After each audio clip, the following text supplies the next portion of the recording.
Улсын эрхийг хамгаалах холбооны тэргүүн яг Эрдэнэлэг эрх зүйч мөн миний бие мөхцөг та бүхэндээ нэвтрүүлгээ хүргэх болно. За ингээд танд энэ өдрийн мэндийг хүргэе. Орой минь төргий үзэгчтэй. За би үзэгчдээс ирсэн асуултаа танаас асууя. Гэр бүлийн маргаан болж эцэстээ гэрлэлтэд цуцлуулж байгаа талууд эд хөрөнгийн маргаан гарахад газар нь нөхрийн дүүгийн нэр дээр, байшин нь эгчийнхэн нэр дээр, машин нь ахынх нь хүүхдийн нэр дээр бүртгэлтэй байдаг. Уг нь тэд зээл авна гэж бүртгэл хийлгсэн боловч ямар ч баримтгүй одоо би яана гэсэн асуулт ирсэн байна. Үүнд та хариулт өгөөч. Энэ бол одоо шүүхтэр байж байгаа нийтлэг үзэгдэл. Ер нь тэр гэр бүлийн дундын өмч хөрөнгийг тодорхойлох тухайн асуудал гарч ирдэг. Гэр бүлийн дундын өмч хөрөнгийг тодорхойлох гэдэг нөхрийн нэр дээр, эхнэрийн нэр дээр байж байгаа өмч хөрөнгийн бус асуудал яригддаг. Гэтэл 3 дахь житгээд үүд энд одоо бүртгэл дээр орсон. Шүүх маань юу гэж үздэг вэ гэхээр тэр улсын бүртгэл үнэн зөв гэдэг. Өөрөлдвөл тэр гэр бүл ямар ч өмч хөрөнгөгүй.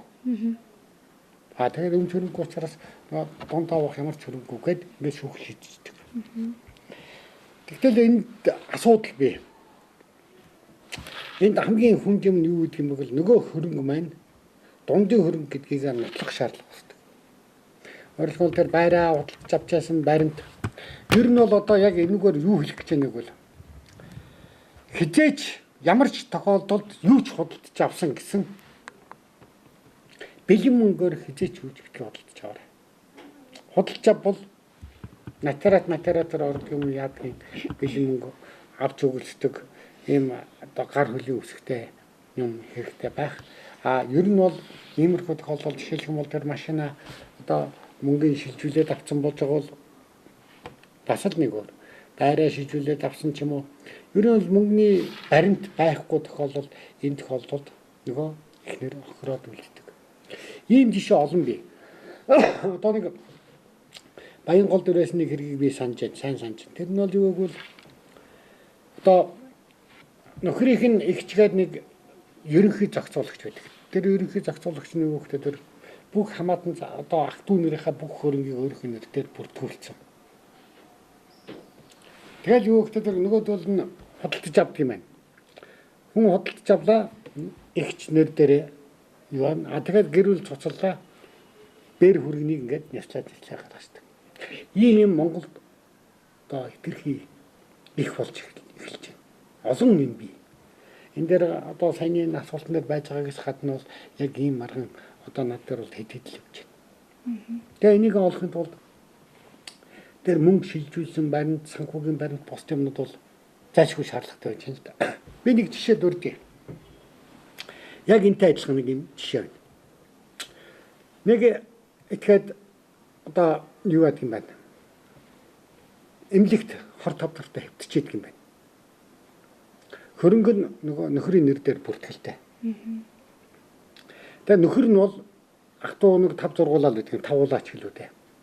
Ээж нь хүртэл амьд байж байдаг. Эхнэр нь жирэмсэн. Тэгэл эмнэлэг дээр өдөржингөө шинжэнгөө сахдаг. Ерөөсөө. Олон төршин одоо сахдаг барьдаг. Нөхрийн талаас нэг ч хүн эмнэлэгт ирдэггүй.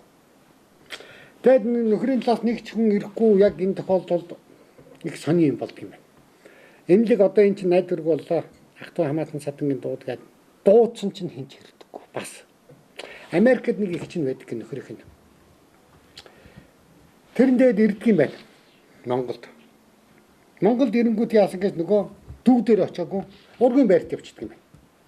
Тэгээ нөгөө нэг нь гэр бүлийн гишүүний нэг нь нас орж яхад нөгөө гэр бүлийнхэн ургийн байрыг явчихж байгаа.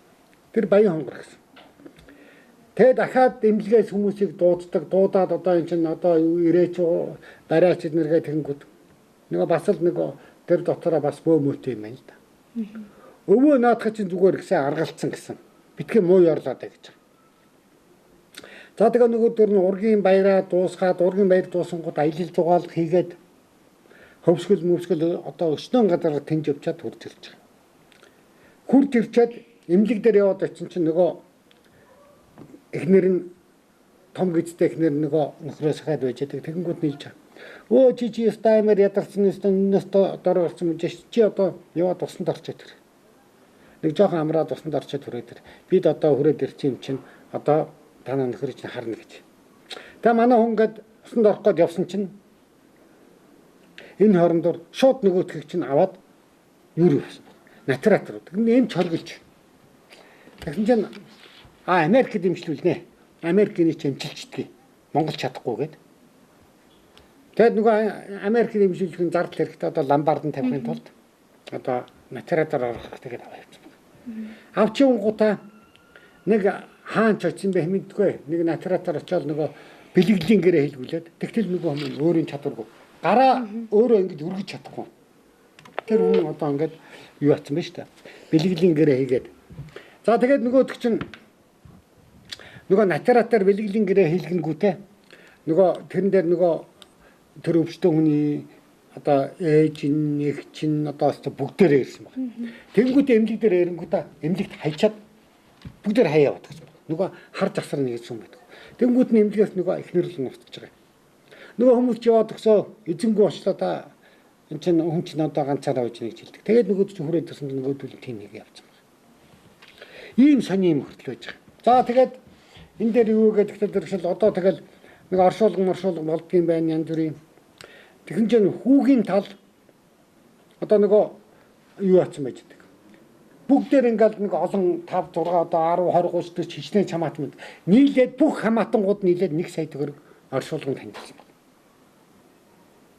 Уг нь бол тэр хүүгийн тал тэр оршуулга хийх тул. Тэгтэл охины тал бүх зардлыг нь гаргасан байдаг. За ингээд нөгөө нэг бэлэг хүлээж авсан гэсэн хүүгийн талын хүн нь оршуулган дээр нь чирээгүй. Бүр ийм сонин ийм асуулт. Тэгэнгүүтээ тэд нэр яасан гэж нөгөө хэдэн хоног өнгөрөөд 40 30 хоног өнгөрч юм уу яасан хэм мэдгүй. Тэнгүүд шүүхэд нэхэмжэл гаргаад нөгөө хүүгийн хүүхдийг нөгөө одоо талигаач болчихлооч нөгөө тэндгээ талигаач болсон шүү дээ. Талигаач болсон хүний нөгөө хүүхд мөхд бүх юм гэр орноос нь зайлуулах, албатан гаргуулах шүүхэд нэхэмжэл гаргаад явж байна. Ийм салиат юм хүртэл бий. Ер нь бол асуудал бол хүнд шүү дээ Монголд бол одоо. Хүн чанар ерөөсөө хүн чанар. Би одоо ийм 1000 төмөр нь ийм жишээ дурдж чадна. За дараагийн асуулт. Бид хамтарч нэг барилга бариулсан. Гэтэл гүйцэтгэгч тал гэрээнд заагдсан мөнгө авчгаад надаас нэмэлт мөнгө авсан. Энэ мөнгөнийхөө хагасыг хамтарсан этгээдээсээ авах гэхээр гэрээнээс гадуур мөнгө гээд өгөхгүй юм. Би яаж мөнгө авах вэ гэсэн байна. За энэ зохицуулт бол их сонин зохицуулт гэдэг юм аа. Өөрөөр хэлбэл хуульд 241 242 гэсэн хоёр өөр зохицуулт байдаг юм. 241 гэдэг маань хамтран үүрэг гүйцэтгүүлэгчийн зохицуулт. 242 нь хамтран үүрэг гүйцэтгэгчийн зохицуулт гэж байдаг. Тэгэн дээр бол энэ хүн байна нэхэмжил одоо гаргах хэрэгтэй. Яагаад гэвэл тэр хүн маань гэрээнээс гадуур хийгдсэн ажлынхаа мөнгийг авах гэж байгаа. Гэрээнд ажиллаа гүйцэтгэсэн гэрээнээс гадуур хийгдсэн ажлынхаа мөнгийг авах гэлээ нөгөөд нь өгчөж. Өгсөн учраас тэр мөнгөний талыг нөгөө талаас авах хэрэгтэй. Энэ бол хамтран үүрэг гүйцэтгэлэгчийн асуудал. За тэгвэл энэтэй холбоотой бас өөр нэг сонин бий. Хамтран үүрэг гүйцэтгэгчтэй холбоотой асуудал бий. Би ягаад одоо энэ нэг шүүхийн шийдвэр байна. Өмнө говь аймаг дахь сум дундын иргэний хэргийн ангал шатны шүүхийн шийдвэр 2017 оны 6 дугаар сарын 28-ны өдөр дугаар 143 шүүхийн шийдвэр 2017-00-260. Өмнө говь аймаг дахь сум дундын иргэний хэргийн ангал шатны шүүхийн шүүгч ил Угдах баяр даргалт тус шүүхийн тахимт хийсэн хуралдаанаар гээд ингээд нэг шийдвэр байгаа юм. Би ягаад энэ шийдвэрийг би өнөөдөр унших гэж байна. Тайлбарлаад байгаа юм. Энэ хүн урд нь юу хийжсэн шин шүүгч ингэж дууссан. Би энэ нэрийг оролцогч биш. Ахта надаас хүн зөвлөгөө аваад надад энийг одоо хол бурлаад өгсөн учраас би энэ шийдвэр уншаад гутарч байна. Хүн дүнхгүй байж болно. Таниг байж болно, мангар байж болно заяа. Гэтэ би шүүгч хүн бол арай дүнхгүй мангар таник гэж би хэлэх нь арай хаашаа. Энэ шүүгч үүрэг гүйцэтгэгч, үүрэг гүйцэтгүүлэгч гэсэн хоёр зохицуулалт байдгийг. Энэ хоёр зохицуулалтыг ялгааг нь мэдгүй байж бусдын хэргийг шийдвэрлээд ингээд алхаа цохоод явж байгаа энэ Угтах баяр гэдэг шүүгчийг би Угтах баяр гэсэн үү? Угтах баяр гэдэг шүүгчийг бол би зүй нь бол ингэж бодож байгаа юм. Цагдаад өгөх ёстой байх гэж бодож байна. Шинэ хуулиар бол одоо уг нь хуучин хуулиар бол улсын мөрдөн байцаах газрын тусгай субъектийг хэлцэж өгөх ёстой. Илт хууль бус шийдвэр гэдгээр. Одоо бол авилгатай тэмцэх газарт өгөх ёстой. Тэгэхээр энэ шүүгийн шийдвэрийг бол би авилгатай тэмцэх газарт өгөх ёстой гэж үзэж байгаа юм. Энэ ямар учиртай юм бэ гэж. Нэг хоёр этгээд нэг газарт ажил гүйцэтгэжээ. Гүйцэтгэж. Өөрөлдөө би танаа энэ ажлыг хийя гэд. Тэнгүүд нөгөө газар нь бол тэр хоёр үнтэй хоёуланд нь хөдөлмөрийн гэрээ байгуулад за та хоёр надад ажиллаа хийж гүйцэтгэг. Гүйцэтгэх ажлыг чинь хэмжээгээр мөнгө юм төлнө л гэж. Тэгтэл нөгөө хоёр нь ажиллаа хийгээ явж хагаад нэг хэсэг нэг нь алга болчих. Нэг нь алга болоод явцсан архиугаад 9 жилийн асуудал болгоод нөгөөдхийн ажлаас нь халдсан байгаа. Тэр хөдөлмөрийн гэрээтэй. Тэгээд нөгөөд чинь дараад нь ажлаасаа халагдаад явцсан дараад нь ясан би өстой ашиг авах хэрэгтэй байсан. Бид нэр хамтарч ажиллаж байсан. Ийм учраас одоо өчнөө мөнгө авна гэж энэ шүүх маань 145 сая төгрөг олох гэж шийдчихэж.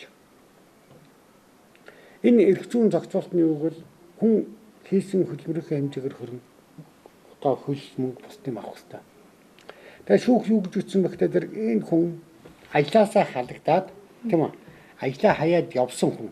Тэр хүн бол нөгөө хүнтэй гэрээний харилцаа байхгүй. Хүн байгууллагатай гэрээтэй. Тэр гэрээ цуслагдсан. Тэгсэн чинь шүүх юу гэж хэлж яана гэж хамтран үүрэг гүйцэтгэгч тийм үү? Ямар ч ажил хийгээгүй мөртлөө мөнгө авах хэрэгтэй байсан юм аа. Ажил хийгээгүй мөнгө авах хэрэгтэй гэдэг 145 сая төгрөг олох гээд ингээд шийдвэрлсэн байдаг. Тэгтээ их сони юм би. Энэ хоёулаа үүрэг гүйцэтгэгч. Гэтэл энэ дээр нэгж байна. Одоо энэ Угтах баяр гэдэг мангар шүүгч. Би зүгээр DD телевизээр манай нэвтрүүлэг гардаг тийм үү. Тэгээ өмнө говьд бол гарч байгаа DD-шээр. Өмнө говийн хүмүүс сонсороо. Угтах баяр гэдэг нэг мангар шүүгч байна. Заяа. Тэр мангар шүүгч юу гэсэн гэж Иргэний хуулийн 241-р зүйлийн 241-ийн 6 дахь хэсгийг одоо үнэлж болгоо шийдлээ гэж. Тэгвэл 241 гэж юу гэдэг юм бэ? 241 гэдэг нь сая эхлээд таны асуултан дээр байсан үүрэг гүйцэтгүүлэгчийн одоо зөрчилтэй холбоотой асуудал байдаг. Гэтэл энэ үүрэг гүйцэтгэгч. Тэгэхээр үүрэг гүйцэтгэгчд өөр эрх олгогддгийг. 242. Үүрэг гүйцэтгэгч хэмбэ, үүрэг гүйцэтгүүлэгч гэдгийг хэмбэ гэдэг. Энэ ялгааг мэдэхгүй мангар хүн одоо өнөөдөр шүүгчээгээд явж байгаа юм. Одоо өнөөдөр ингээд шийдвэр гаргаад явж байна. 145 сая төгрөгийг олгоо гэдэг ингээд шийдвэр гаргаад явж байгаа. Ийм асуудал гарч ирж байна. Тэгвэл тэр энэ дээр бол ингэж байгаа. Хууль бол хууль. Шүүх гагцгүй хуульд захирагдах ёстой. Өнөөдөр Монголд үүрэг гүйцэтгэгч үү, үүрэг гүйцэтгүүлэгч үү гэдгийн ялгааг таньж мэдгүй шүүгчээр ажиллаж байгаа гэдэг маань энэ шүүхийн ерөнхий зөвлөлийн гутам шиг өнөөдөр. Илт хууль бус шийдвэр гэж юу хэлдэг юм? Илт хууль бус шийдвэр гэж өөрөлдөх юм бол шүүх бол хуулийг хэрэгэлдэг. Шүүгч хуулийг хэрэгэлдэг. Хуулийг хэрэглэхдээ илэрхий алдаатай хууль хэрэгэлсэн бол илт хууль бус шийдвэр гэдэг энэ бол эрүүгийн журмаар шалгагддаг. Тэгэхээр энэ бол шүүгч бол илт хууль бус буюу үүрэг гүйцэтгэгчтэй холбоотой асуудлыг шийдвэрлэхдээ үүрэг гүйцэтгүүлэгчд хамаарах хуулийн зүйл залтыг ашиглаад шийдвэрлсэн байж байгаа. Би тэгээд энийг эндүрлээ гэж би хэлэхгүй. Яг гэвэл энэ хэрэг нь 6 жил болсон гэсэн. Тэгэхээр энэ л эндүрээгүй. Энд авилгалтай хамааралтай юу? Би мэдэхгүй байна. Би авилгал авсан гэж би хэлж мэдэхгүй. Гэтэ Угтах баяр гэж шүүгч. Энэ одоо урд нь юу гэж би мэдэхгүй байна. Энэ хүнийг шүүхийн ерөнхий зөвлөлөө ил угтах баяр гэдэг хүнийг дахин сургалтанд хамруулаач. Одоо ингээд шинээр шүүгчийг одоо сонгох барихтай холбоотой нэг асуудал гараад хүмүүсийг дахин сургалтанд хамруулдаг гэсэн. Гэтэ зэрэг энэ угтах баяр гэдэг хүнийг иргэний хуульд заагдсан үүрэг гүйцэтгэгч, үүрэг гүйцэтгүүлэгч гэдгийг эрх зүйн зохицуулалт нь ямар ялгаатай байдгийг мэддэг ойлгуулахын тулд тусгаалan одоо сургалтанд хамруулна. Хууль мэдгүй шүүгчийгээд ингээд алхаа зөхөд шүүгийн шийдвэр гаргаад байвал өнөөдөр Монгол улс чинь яах юм бэ? Гамшиг тийм үү? Тэгэхээр энэ гамшигын шүүгчийг нэг бол зайлуул нэг бол сургалтанд хамруулах гэж би шүүхийн ерөнхий зөвлөлд танд шүүхийн ерөнхий зөвлөлөөс ингэж хэдэн зуун хүн тэнд ажилдгийг ядаж нэг хоёрын ч гэсэн үзэж байгаа бах. Өмнө говьд дийдиш телевизийг хэдэн мянган хүн үздгийг нэг хэсэг нь үзэж байгаа бах. Гэхдээ зэрэг тэр өөрөө ойлгоод буруугаа хүлээх үз энэ ил угтах баяр. Гэхдээ арайчтай угтах баяраа ичмээр ин чи. Одоо нас нь хэд юм бол би мэдгүй. Би тэр хүнийг үзээчгүй хараачгүй. Гэхдээ ийм гажиг тэнэг шүүгийн шийдвэр гаргаад ахасаа ичдэг баймаар. Шүүгч нараа би ийм гажиг шүүхийн шийдвэр гаргасан шүүгч нарыг би муулна. Манай нэр төрлөг. Нэг юм та нар нэр төрөө сэргээж болно шүү. Нэр төрөө сэргээ. Би бол хүнийг тийм гүтгэхгүй. Би зөвхөн хууль зүйл залтаар л ярина. Хууль зүйл залтаараа нэг төртөө тэрг угтах баяр гажиг юм чинь энэ мангар тэнийг энэ шийдвэр гаргасан шүүгч өөрөө нэр төрөө сэргээж болно. Асуудал бол ийм байна. Өнөөдөр шүүхийн ерөнхий зөвлөл ийм мангаруудаа зайлууласаа л гэж би хэлж байгаа юм. Тийм л. За, үзэгч аав. За та холбогдсон байна. За та телевизийнхээ дууг нэлээд багасгаад уцаараа бидэнтэй харьцаарай. Бол санал нэг байна. Өнөөдөр энэ шүүхийн ерөнхий зөвлөл ямар хүмүүсийг шүүгчээр танилцаад байгаа юм бэ? Ямар хүмүүсийг танилцаад байгаа юм бэ? Өнөөдөр хаана хууль зөрчигдөж байна? Хаана хэн хууль бус үйлдэл хийж байна? Энэ зөвхөн шүүхэд явагддаг. Ерөөсөө маш их одоо өөрсдөө Тэнгэрийн амьтан гэж ойлгохгүй нөө. За төр уцаа барьж байгаарай. Би дундаас чи нэг үг оруулж нэмье. Өнөөдөр Монголд хамгийн шударга шүүх хаана байгааг мэдгүй. Одоо дав заалдах шатны шүүх бол хамгийн шударга байгаа шүү. Дав заалдах уу? Арай дээр. Анхан хяналт хоёроос бол арай дээр. За хяналтын шүүх бол замбарааг авцсан. Битүүл өөрч. Тэгээ ийм юм айснахгүй. Одоо шун мандын шүүх бол анхан бол дав заалдах хоёр бол ажиллах юм байна. Орон нутаг тэгээд байгаа юм. Гэхдээ орон нутаг бас утга учиртай. Харж байхад бол ер нь Монгол улсын энэ шүүхийн ерөнхий зөвлөл одоо тэр цалин дэвтгүүр тэтгэмжгээд одоо орилоод чэйжэд дэлдэг өдөр бас хар бид нар хэдэн төрний цалин татвар төлөвч бидний мөнгөөр авч байгаа байлаа. Гэтэл бид нар өнөөдөр ямар аимшигтай буруу шийдвэр гаргаад сууж байгаа. Үнэхээр хажуунаас нь хараад тэр хүнд хуульчийн ёс зүйч алга үнэхээр яг энэ шиг юм хийгээд яваад байгаа тий. Мангар юм уу? Яг ийм юм. Наадхаас ч бохор юм хийгээ явж байна. Хахад үнэхээр болооч шүүхийн ерөнхий зөвлөлд бас болооч цалингийн бүр 500 мянга болгоо. Тэгээд одоо тэр байцаа шудраг хүмүүс өнөөдөр ажиллая гэж байж тэр авилга аваад 500 мянгаар ажиллаж чадахгүй гэсэн хүмүүсийг гаргаад хайчгаач гудманд. Гэхдээ ийм бэ. Би бол тантай бол яг энэ дээр санал нийлэхгүй. Шүүхийн цалин өндөр өгвөл бас өндөр биш. Миний хувьд бол шүүхийн ерөнхий зөвлөл би саналаа явуулж байсан. Тэр миний санал бол 10 жил ажилласан шүүгчид 40 м квадрат байрыг үн төлбөрөг олгоё. Тийм үү? Цалингийн үеэ. Гэхдээ ганцхан болцолтой. Тэр болсны үг бол нэг пакт гаргаад бол нясалдаг систем байя гэж. Пакт гаргаад бол нясалдаг систем бай. Харин тэр нөгөө 40 м квадрат байр үнгүй өгж бай. Өөр босод хангамжууд үгүй. Бүр болно. Энэ цалин энэс их болгож болно. Ганцхан юм бэ. Гагцгүй хууль захирагдж байвал болоо. Шүүх хууль захирагдж байвал хангамжийн асуудал бол Монголын ард түмэн бол санаа зовхгүй. Тэгтэл эргүүлээд энийг төлөө тэднийг шударга байлгахын төлөө би гар утсыг нь байхгүй болгох гээд би өчтөн олон арван нэвтрүүлэг хийлээ. Гар утсыг нь устгах. Ягаад би гар утсыг нь устгах гээд байгаа юм шүүгч нарын. Хүний эрхэнд талдаад байна үгүй. Тэр хүн гар утсаар юу ярьдаг? Зөвхөн хувийн юм ярьдаг. Авилга ярьдаг. Тэр үтгэл нэг удаа шүүх хурал завсарлчаад байхад яасан гэж би хаалганы дэрэг зогсчихсан талаа их сони юм сонссон. Би яг нөгөө хэрэг чи шийдээ сууж яана гэж хүн уцаар ярьж байхыг шүүгчэн уцаар ярьж байхыг би энэ хоёр муухай дэлдэнгээр сонссон. Гайтай юм шиг. Тийм учраас би одоо өнөөдөр хүртэл би шүүгчийн гар утсыг хураалахын төлөө би тэмцээд одоо 4-5 жил болж байна. Чадахгүй. Ийм л. За. Эцнэл 100% санал байна. 100% санал нэгдэж байна. Хуурамч ноцтой хооронд үндэслэл шийдвэр гаргах гэж улаарч байна. Бүр дарангуйлж байна, дарамтлж байна. Үнэхээр одоо энэ шүүгчдэг бол одоо үнэхээр цалин хангамжийн нэвтрийг багасгах хэрэгтэй. Багасгах хэрэгтэй хамгийн түрүүнд. Өнөөдөр татвар төлөх бүсгүүчүүд маань яаж ажиллаж амьдарч байгаа вэ? Тийм ээ, халуун талж хуучин төлж. Баярлалаа. Цалин хангамжийг буулгахгүй асуудал дээр биш таа юу? Цалин хангамжийг нэмэгдүүлж болно. Ганцхан л юу гэвэл тэр пакт гаргасан шүүгчийг няшилдаг систем бий болох хэрэгтэй. Өнөөдөр энэ ёс зүйн хороо гэдэг нэг далаа юм байдгийн. Ёс зүйн хоронд ямар хүн байдаг, шүүхийн ёс зүйн хоронд ямар амьтад байдаг гэж хэлээж прокурор байсан хулгайч байдгийн. Тийм үү? Улсын яллагч байсан хүн тэнд ингээд сууж байдгийн. Шүүгч байгаад тэтгэвртэй гарсан чадваргүй болсон хэдэн афган нар тэнд сууж байгаа юм.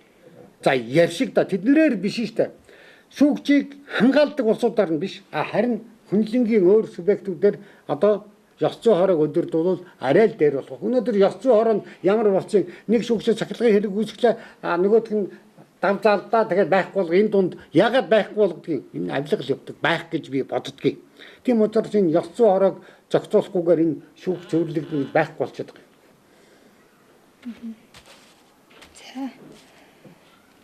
За үзэгчээ орж ирэхгүй л асуултаа. Бид гэр бүлээ цуцлуулаад 5 жил болсон. Би Австралид амьдардаг. Хүүхдээ авч явах гэхээр хуучин нөхөр маань зөвшөөрөхгүй байна. Надаас мөнгө авах юм гинэ. Би тэр хүний шинэ эхнэрийг нь тижээх мөнгө өгмөөргүй байна. За энэ бол сүүлийн үед гарч ирж байгаа нийтлэг зохицуулалт. Энэ нийтлэг зохицуулалт нь бол юу гэдэг юм бэ гэдэг зэрэг энэ одоо сүүлдээ баг ханш тогтцсон. Нөгөө хүүхдийг гадагшаа авч гарахын тулд заавал ааваас нь юм уу ээжээс нь зөвшөөрөл авдаг. Зөвшөөрөл өгөхгүй бол хүүхд хэлээр гарах хэрэггүй. Тэр энэ зөвшөөрөл маань өөрөө үнэтэй болцсон. Овгийн солих шаардлагатай болдог. Овг солихын тулд одоо ханш тогтцсон бас. Мөнгө шаарддаг. Овгоо сольж нөгөө солигдсон овгтой хүн хамт гардаг юм уу зөвшөөрөл өгөөл ингээд аваа явчихдаг. Гэтэл энэ маань Монголын хүүхэд гадагшаага яаж гарах вэ гэдэгтэй хамааралтай. Ер нь бол. Тэгээ Монголын хүүхдийг хилээр авч гараад алдчихж байгаа тохиолдол байна. Бас. Одоо сая нөгөө юунд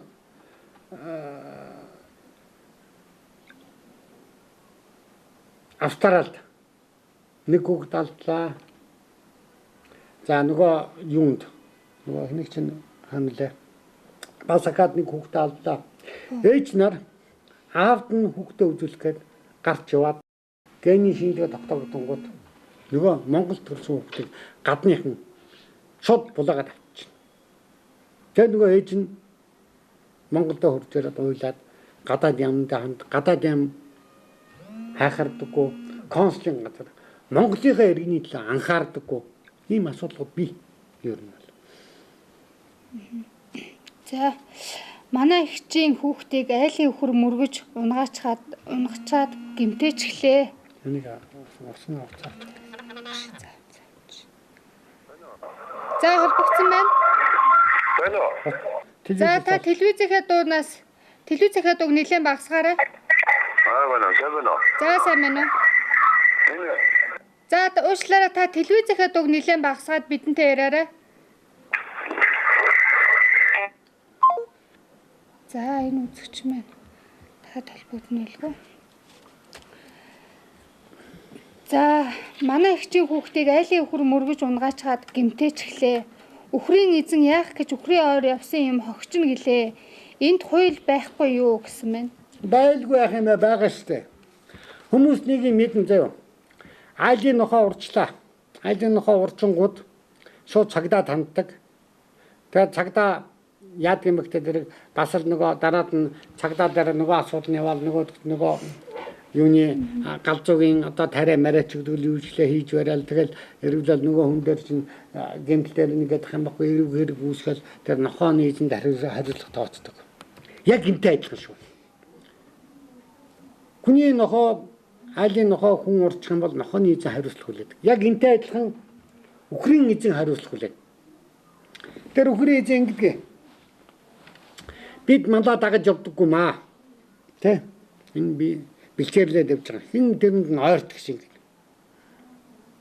Өөрөө хариулахгүй бол тэгвэл тэр малыг маллаад яадаг. Яагаад гэвэл өнөөдрийн яг хууль эрх зүйн орчин юу гэвэл бусдад аюул гэмтэл учруулж байгаа объектын эзэн банк хариуцлах хүлээдэг. Зүгээр яг энэ дээр жишээ дурдхам нэг сонин жишээ би хэлээ л да.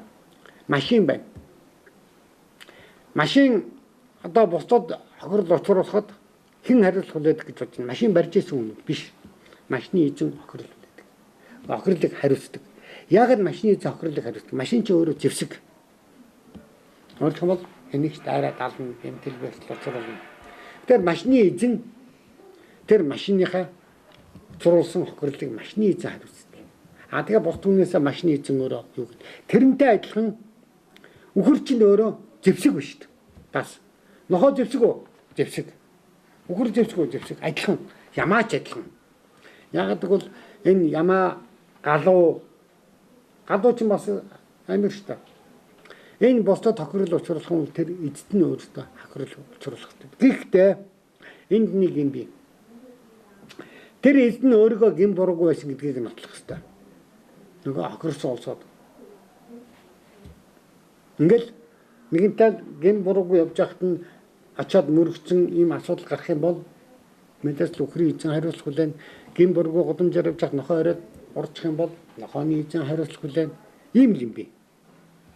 Ер нь бол тийм учраас наадхыг цагдаад гомлоо гаргах. За би өнөөдөр имлэгтэр очлаа л та нэг юу хэлэх гээд тусал хийлгэх гээд тэгсэн чинь тэнд 3 хүн тусал хийлгэж байгаа юм.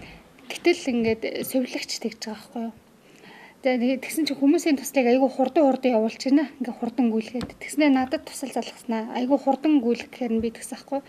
Жохон удаа явуулмаар байна гэсэн чинь бидний ажил таарах цаг болох гээд байна. Хурдан гүйлгээд дуусгая. Та нар ингээд л өөрсдийгөө боддог штэ. Биднийг бодохгүй гэж байгаа байхгүй. Тэгээ би тэр үед бодож байгаа. Одоо энэ ямар үүргээ ухамсарлаагүй сувилагч үү? Одоо энэ эмч сувилагчийн ёс зүй үүрэг хариуцлага одоо хаана явна вэ? Бас бодогдож байгаа юм л та харагдаж байгаа энэ төр дээр энэ талаар та энэ бол үнэхээр муухай. Яагаад бол түргэн явуулснаас болоод тэр хүнд ямар реакц өгөхийг хэн ч мэдэхгүй. Тэ гайгүй тэгвэл реакц аваагүй юм байна. Тэгэд одоо төрхийн дүүдээр их сони юм байдаг шүү дээ. Хүүхдүүд бараг толгоон цохож яхад загнадаг. Болоог байгаа чи төрхөд тахтай наадхан цааш нь чихээч гэж баг. Хүү яг юм л аахгүй. Ер нь ийм хариуцлагагүй өөрөлдөхөм тэнд бол сэтгэл алга. Тэр хүн бол юу гэвэл тэр совлогч бол цаг л хэрэгтэй тэнд. 8 цаг тэглээ. Жишээлбэл ингээд одоо канонаар гарч идэг. Одоо Европын канонууд дээр Америкч бай. Ингээд нөгөө ажил ингээд цэвэрлэгээ ингээд хийгээл явж байгаа л ингээд гэл цаг болно заяа. Цэвэрлэгээ хийжсэн баг. Яг тэнд нь хайчаад засварлаж байгаа заяа. Монголчууд бол бас тийм биш. Нэмаа дуусгаад засварлана те. Тэр бол яг тэнд. Яг тэгтээ нөгөө совлогч нь ингэнэ штэ. Ингээд цаг дууслаа штэ.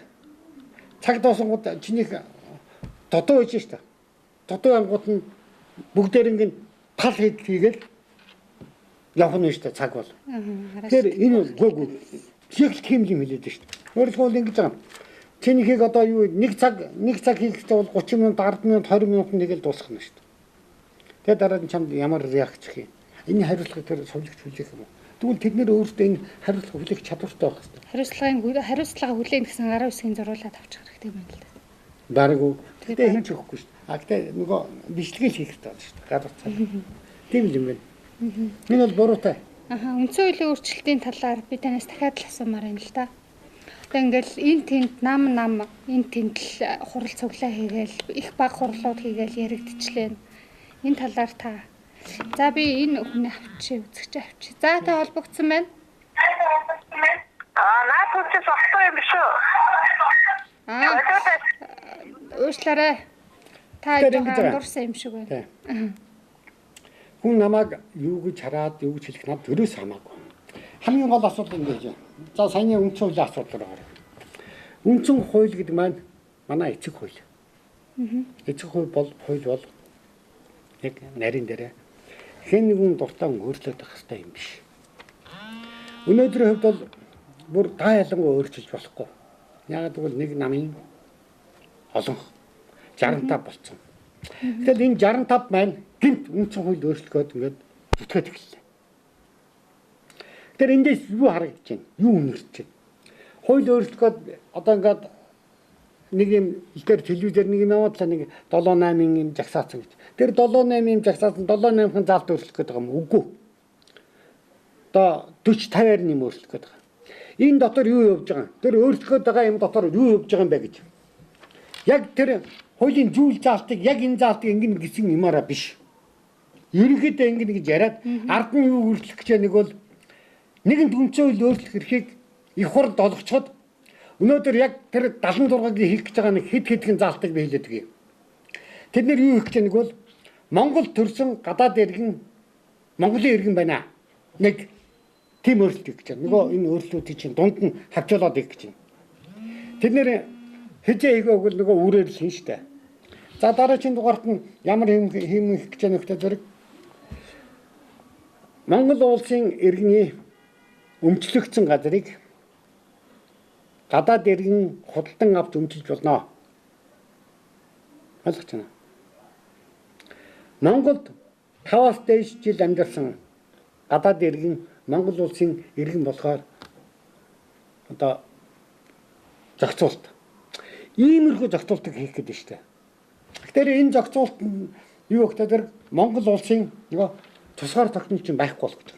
Тэгвэл энэ зохицуулт хинт хамааралтай зохицуултууд гэдэг юм. Энэ зохицуултууд маань ер нь гочлон энэ зарим хэсгэн дээр хариад бус юм нөгөө хинт ерөнхийлөгчд хамаардаг зохицуултууд бас юм байна. Хариалтай холбоотой асуудлууд. Энийг нь гаргах гэж байна. Өөрөлдөх юм бол тэр нөгөө юг хуулиараа шууд нөгөө Монгол улсын иргэн болдог асуудал чинь гарч ирэх гэдэг шүү дээ. Тэгэхээр Монгол улсын иргэн болгоход ерөнхийлөгч зохицуултанд ордог. Нөгөө ерөнхийлөгчийн эрхийг хязгаарлах гэдэг учир нь тэрэндээ. Яагаад ерөнхийлөгчийн эрхийг хязгаарлах гэдэг нь гэвэл гадаадын иргэнийг Монгол улсын иргэн болгоход ерөнхийлөгч оролцох эрхгүй ийм нөхцөл байдал үүсэх гэдэг. За тэгвэл яагаад ерөнхийлөгч чин эрхэнд халдаж болохгүй вэ гэж. Энэ 76 гэж юу гэхээр жалга давны 76 гэдэг. Зүгээр нэг 2000 хүнд авилга өгөөд одоо нэг 2000 хүн намынх нэрээр орж ирээд тэгэл гараад ирчдэг. Зүгээр нэг авилгын орон нутгийн депутатууд. Сум дүүргийн депутатууд эднэр чинь. Монгол улсын биш. Жишээлбэл тэр завхнаас гарсан их хурлын гишүүн Улаанбаатарын асуудалд юу юм тэр? Хинч биш. Улаанбаатарчууд тэрийг Улаанбаатарын асуудлыг тэрүүгээр шийдвэрлэх юм уу? Завхнаас сонгогдсон үнээр болохгүй шүү дээ. Тэр Баян хонгороор сонгогдсон үнээр Улаанбаатарын асуудлыг шийдвэрлэх юм уу? Тэр дорнодоо сонгогдсон үнээр Улаанбаатарын асуудлыг шийдвэрлэх. Тэгвэл Монгол улсын хүн амын 50% нь Улаанбаатарт байдаг. Улаанбаатарчууд өнөөдөр их хурлын гишүүдийн тал нь байх хэрэгтэй. Тал нь чаддгүй шүү дээ. Тэгэд тэр завхнаас сонгогдсон Улаанбаатарын одоо Баян зүрхийн асуудлыг шийдэх юм уу? Үгүй. Монгол улсын бүх асуудлыг шийдэх юм үгүй. Тэр завхныхаа асуудал дээр л хутгалдаад явж явж тарна. Очоод тэр нөгөө юугаар сонгуулийнхаа завсарланаар тэр завхандаа очоод ч юм уу тэр Баян хонгордоо очоод тэгэл одоо энэ чинь гоё зам байрна ингэн тэгэн би одоо ингэн гээл гэрэл сонгоо байрал одоо ингээл засмал зам хийдэг ч юм уу тийм юм хийх. Тэр депутатууд тэр энэ 76 чинь ийм зам ажил хийх хэрэгтэй. Харин ерөнхийлөгч бол бүх Монгол улсаас сонгогдсон. Гэтэ тэр жалга довноос гарсан. Жишээлбэл Баян үлгээгээс гарсан этгээд Баян үлгөөгөөс сонгогдсон тийм үү? За Монгол ч юм уу одоо хин чи хэмэтгэв. Баян үлгөөгөөс сонгогдсон этгээд их хурлд хууль санаачлах эрхтэй. Монгол улсын бүх нутаг дэвсгэрээс сонгогдсон хүн хууль санаачлах эрхгүй гинэ. Ийм хууль гарах гэдэг байна.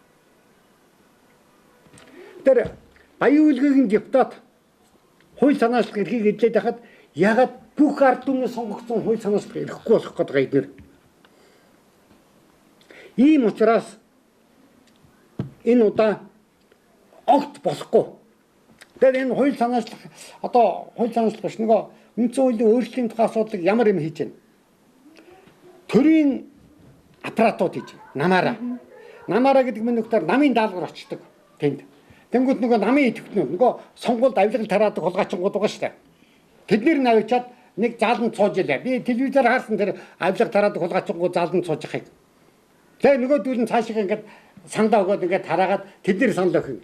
Энэ зүгээр нэг намын санал болох ш ард түмнийх ш. Ард түмнийх юм бол ягаад тэр телевизээр ягаад тэр бүх юм дэлгэрэнгүй байхгүй байгаа юм. Ягаад сонин дээр нөгөө юмнууд нь гарахгүй байгаа юм. Юу өөрчлөх вэ? Тэгтэл зөвхөн хүний тарих угаах юм гараад байна. Ягаад гэвэл ингээд ингэчлээ гэдэг. Үндсэндээ энэ үндсэн хууль бол маш сайн үндсэн хууль. Маш сайн үндсэн хууль. Агаацгаа энийг одоо муутгсан одоо төр ингээд тогтургүй байна. Одоо худлаа солиорч байгаа. Энэ яасан бөгөөд эдгээр хуулиар зөрчсөн учраас тогтургүй болгож байгаа учраас яг хуулиа үндсэн хуулиа дагаж мөрдсөн бол тогтургүй байх боломж байхгүй. Авилгал авсан бол зайл гүйцээ. Хууль өөрөө тийм. За та холбогдсон байна. Байна уу? Байна холбогдсон байна. Та асуултаа асуугаарай. Сонсогдоо хэлье. Одоо үндсэн хууль өөрчлөх зүг үү? Буруу. Даах нь өөрчлөх момент нь өнөөдөр байна. Олон хол 65 хүний нам болчихлоо. Парламентын засаглалтай ус мөн юм бол ерөнхийлөгчийн парламентыг сонгодгийг. Хоёрын хооронд ард түмнээс шууд сонгодог ийм дампуу улсаа гэж байхгүй. Манайх парламентын засаглалтай шүү дээ. Монгол ерөнхийлөгчийн засаглалтай. Яг нарийн дээрээ. Хүмүүс ойлгохгүй байгаа. Монголыг ерөнхийлөгчийн засаглалтай орно уу, парламентын засаглалтай орно уу гэдэг юм. Ерөнхийлөгч бол Монголын цогцоор тогтнолын цогц асуудлыг нь хатгаж яддаг. Тийм учраас манайх бол одоо аль хэлбэрээс нь харахаасаа хамаардаг. Жишээлбэл бол захиран зохицуулах хэрэгтэй одоо мөнгөний асуудал дээр болохоор манайх парламентын засаглалтай. Тусгаар тогтнолын эрхтэй холбоотой асуудал бол ерөнхийлөгчийн засаглалтай. Тэгэхээр засаглалыг аль хэлбэрээс нь ойлгохоос хамаарна. Тэгэхээр манайхыг парламентын засаглалтай гэдэг нэг заач юм шиг. Гэхдээ ерөнхийдөө бол яг Монголын энэ засаглал бол хамгийн зөв хувилбар гэж боддог. Яг гэвэл дан ерөнхийлөгчийн засаглал ороод ирэх юм бол дарангуул тогтно. Дан парламентын засаглал ороод ирэх юм бол нөгөө жалга довны авилгачид Монголыг худалдана. Их хурлын гишүүд бол одоо ловирчд гэдгийг шууд хэлье. Ягаад гэвэл ингэж оюун хорлоо та заяа. Би энэ хурууга захаа одоо болох гээд одоо ингэх гээд байгаа шүү дээ. Оюун хорлоо та тэр нөгөө 100 мянга тарааж агаад баригдсан этгээд их асуудлаар ард түмэндээ нэг тайлбар өгөөтгөж. Тэр шүүгийн шийдвэр ил тод байх хэвээр тэр шүүгийн шийдвэр биднэрт үзэгдэхгүй. Гэтэ зэрэг авилгачид одоо ингэдэг юм байна. Сайн авилга өгсөн хүн нь их хурлд гарчхаараа юу болдгийг гэхээр сайд болдго юм.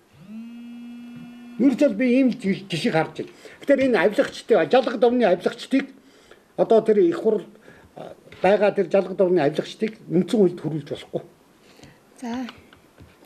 За та холбогдсон байна. Байна холбогдсон байна. Та асуултаа асуугаарай. Зургатныхаа дууг нэлээд чангалаад уцаараа бидэнтэй харьцаарай. Энэ одоо Монгол орнд зүгээр хэцүүдээс өөрийн бүрийн бүр байхгүй болсон шүү дээ. Тийм. Хөдлөгдөд дуусч байна. Энэ одоо энэ дасгалжуугаар шиг битээ гараад тэр эдгээр гараад ирэх юм шиг хэвчээ. Энэ одоо энэ зэндгөө уулзч юм биш. Тийм. Энэ зэндгөө уулзсан яд энэ зэндгөө өмнөдөөс хэцүү байна. Үнэн. Яг таних үнэн. Одоо үнэхээр хэлгүй болдохгүй шүү дээ. Болдохгүй. Одоо хин гараад яах гэдэг бүүн гэдэг. Арай хитгэл одоо ямар одоо яаж чадахгүй гэсэн юм бэ? Яг энэ дээр юу гэдэг нь нөө зайсангийн хүмүүс тэгж байна. Гэр хороолд юу гэж нэрлэдэг гэж түнэр харанхуу гэж нэрлэдэг. Үүнд нэр одоо Монголын дүмбүр сүүрээд алидын хөдөлгөөнтэй зарагдаад дууслаа шүү дээ юм чи. Харин дууслаа шүү. Одоо дээрээс нь нэмж хөдөлтөж шүү дээ одоо бол. Одоо ингээ яриалаа одоо ямар гадаг. Нийтгүй. Ахтар бид нэр тусгаар тогтнол авч үлдээгүүл үндсэн хуульд өөрчлөлт оруулахыг одоо эсрэг тэмцмээр байна. Үндсэн хуульд өөрчлөлт оруулах юм. Болохгүй. 65 жижигэл оруулах шүү дээ. Энэ 65 авилагчдыг оруулж яах юм болохгүй. Тийм учраас энэ удаад ямар ч сан энийг хаах ёстой. Энэ одоо нэр арай хитгэлийн гудамж талбай дандаа гуйлсан Аймаар. хоол ундгүй юм арай хитэж байна. Одоо яа гэв бэ? Одоо ингээд хараа үстэй нөгөө Монгол телевизээр гараад ясан нөгөө хүүхдээ нэг хүүхэн дээр уян хин гэдэг нэг хүүхэн дээр байжсэн хүүхдүүдийг нь аваад аав ээжтэй навэж нөгөө нэг аригчин өвчтөө өстө аймаар юм дээр авэж өгчөөд тэрийг бол нөгөө хүүхд хүмүүжлийн төвийг нүглээ нөгөө төрийн байгууллага өстө сайн нөхцөлд авээч гээд донгодчихлээ шүү дээ. Монголын иргэн болсон доо гомдчих шүү нэ. Үнэндээ. Энэ хэцүү байна. одоо гомдмоор байна. Энэ бол үний ярьлаа энэ залуу.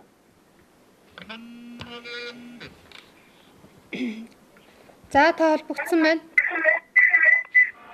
За уушлаарай та зургатныхаа дууг нэлээд багсгаа зөвхөн уцаараа бидэнтэй харьцаарай. За. Би хоёрын мас авсан юм аа. За асуу. Юу өмнө 3 манаа дүү явж байгаа шинэ 2 цагт нэг өхөр мөрөгсөн байхгүй юу? За. Тэгээд тэр өхөр нь үхээд тэгэн шинэ 2 цаг тэгэн шийдвэрэн цагдаа очиод юу гарсан билээ. Нэг өхөрийн тэр хөөд гэдэг юм уу? Тэр өхөр шинэ 2 цаг явж мөрөгсөн. Тэгээд сая төгрөг тэр өхрийнх нь айлт нь төлөөд машин нь болохоор эдгэрэл нь болохоор 2 сая 500 мянган төгрөгийн юу пүрүсэрийн эдгэрэл гарсан байхгүй. Тэгээд өөрснөө тэр үнд сая төгрөг өгөөд тэгээд өөрснөө 2 сая 500 машин аваад Энэ нэг ингэж байгаа. Та Батгай замаар явж байсан уу? Хөөс орон нутгийн замаар явж байсан уу? Улсын чанартай Батгай замаар явж байсан уу? Орон нутгийн одоо хар замдаа явж байсан шүү дээ. Хаагүй хар зам чинь юм шүү дээ. Тэр чинь улсын чанартай зам. Орон нутгийн зам чинь нөгөө жижигэн нөгөө долмаа баяраа гомбоо руу явдаг зам чинь орон нутгийн зам. Яг нөгөө хар зам л да. Хар зам уу? Улсын зам уу? Улсын зам. Одоо улсын зам дээр юу гэхээр тэр нөгөө та ингээд өхөр мөрөгдөг юм адуу мөрөглөө гэдэг чинь ингэж байгаа. Нөгөө орон нутгийн цагдаа шүүгэн шийдээд байгаа байхгүй юу? Тэгээд цагдаа шийдэнгүүтээ тэр таньдаг хамаатан яг тийм үү. За тэгтээ тэр ингэж байгаа. За өхөр дайрагдлаа гэх юм уу? Та тоормс дарлаа гэж 60 км цагийн хурдтай 30 м одоо тоормсны мөр гараад явна. Тэгэхээр 30 м гэдэг юм бахгүй шууд ороод ирж байгаа дайрахаас өөр юм. Таны бол буруу байхгүй гэж бодож байна. Тэгвэл цагдаа тэгээд тим шийдвэр болгонгоор сая төгрөг. Нөгөө тэр та гомдоо гаргана шүү дээ. Тэр шийдвэрт нь гомдоо гарга. Шүүгээрээ асуудлаа шийдвэл.